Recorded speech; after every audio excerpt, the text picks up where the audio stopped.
మన ప్రభువును మన రక్షకుడు అయిన యేసుక్రీస్తు నామమున అందరికీ వందనాలు. దేవునికి స్తోత్రాలు.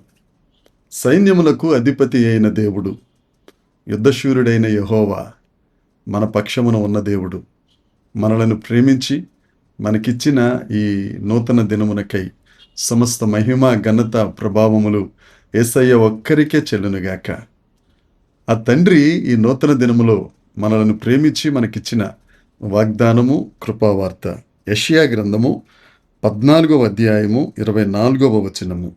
సైన్యములకు అధిపతియగు యెహోవా ప్రమాణపూర్వకముగా ఈలాగు సెలవిచ్చుచున్నాడు, నేను ఉద్దేశించినట్లు నిశ్చయముగా జరుగును, నేను యోచించినట్లు స్థిరపరచబడును. దేవునికి స్తోత్రం కలుగునుగాక, దేవునికి మహిమ కలుగునుగాక. ఎంత మంచి వాగ్దానం అండి దినాన్న దేవుడు మనకు అనుగ్రహించింది. ఆయన నిశ్చయించినట్లుగా అది స్థిరపరచబడుతుంది, అది జరుగుతుంది ఆయన యోచించినట్లు. మన దేవుడు సైన్యములకు అధిపతి అయిన దేవుడు. మన దేవుడు ఏమి బానిస కాదు, ఆయన చేతగాని వాడు కాదు. ఆయన అధిపతి అయిన దేవుడు, ఆయన బలము కలిగిన దేవుడు, రోషం కలిగిన గొప్ప దేవుడు. ఎవరైన సైన్యము? సృష్టి అంతయు ఆయన సైన్యమే. ఎందరైతే ఆయన చేత రక్షించబడ్డారో వారందరూ ఆయన సైన్యమే. ప్రకటించు స్త్రీలు ఆయన సైన్యం. పౌలు గారు తిమోతితో అంటారు, మంచి సైనికుని వలె నువ్వు పోరాడు.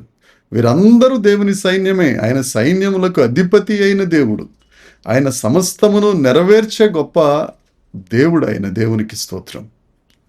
ఆయన ప్రమాణపూర్వకముగా తెలియజేస్తున్నారు.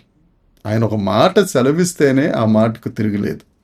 అలాంటిది ఈ దినాన్న దేవుని బిడ్డలారా, దేవుని యందు అత్యంత ప్రియమైన వారులారా, దేవుడు నీతో ప్రమాణం చేస్తున్నానని చెప్తున్నాడు.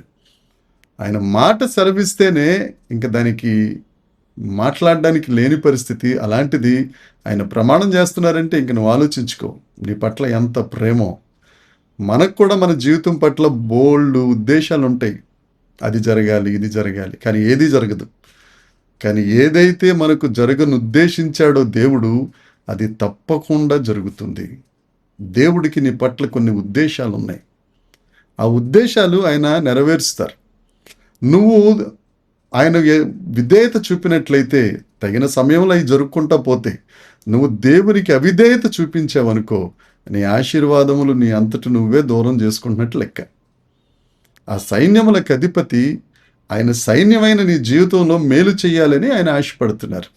ఆయన రక్తం చేత కడుగబడాలని, ఆయన చిత్త ప్రకారం ఆయన బిడ్డగా, ఆయన కుమారుడిగా, ఆయన కుమార్తెగా నువ్వు జీవించాలని, తద్వారా నువ్వు ఆత్మలో ఎదగాలని, దానిని బట్టి ఈ శారీరక జీవితంలో కూడా దేవుడు నిన్ను విస్తరింప చేయాలని ఆయన ఆశపడుతున్నాడు. ఆయన నీ కొరకు ఉద్దేశించిన ఉద్దేశాలన్నీ మంచి ఉద్దేశాలే.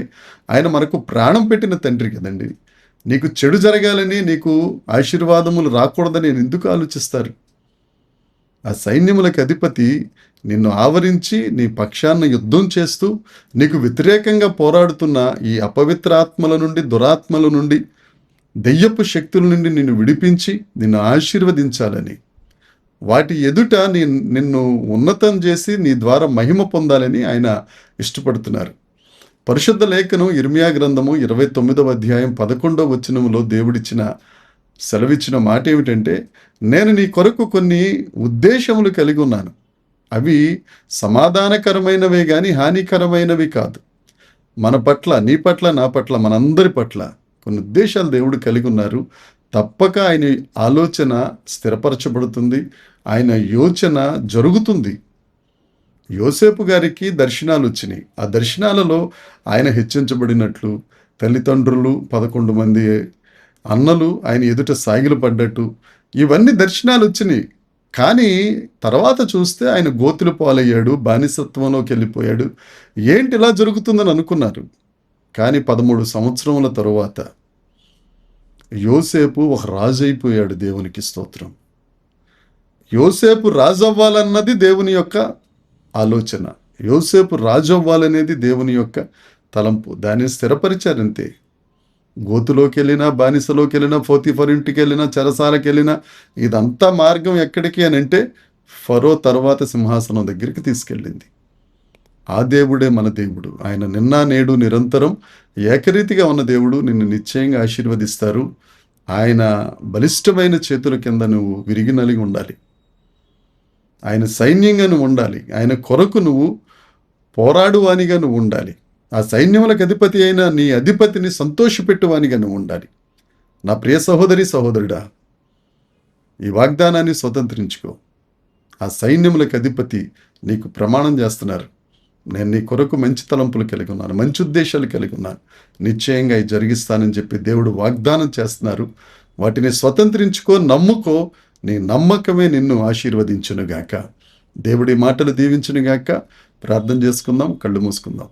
పరలోకమందున్న మా తండ్రి, పరిశుద్ధుడా, కృపగలిగిన దేవానికి స్తోత్రాలు ప్రభువా. సైన్యములకు అధిపతివైన దేవుడా, మా ఎడల మీకున్న చిత్తం నిశ్చయముగా జరుగునుగాక. మీ చిత్తానికి మేము లోబడుతున్నాం ప్రభువా, నీకు స్తోత్రం. నీ ప్రియ బిడ్డలందరినీ మీ చేతి క్రిందకు తీసుకొస్తున్నాను తండ్రి. వారిని దీవించి ఆశీర్వదించి ప్రభువా, వారు అనేకులకు ఆశీర్వాదకరంగా ఉండి దేవ వారిని ఫలభరితమైన జీవితమును వారికి అనుగ్రహించి వారి ద్వారా మీరు మహిమ పొందుమని మా ప్రాణప్రియుడు, మా రక్షకుడు, మా దేవుడైన యేసుక్రీస్తు నామమున ప్రార్థించి అడిగి వేడుకొనుచున్నాము తండ్రి. ఆమెన్. దేవుని కృప మనందరికీ తోడై ఉండునుగాక. Amen, amen, amen.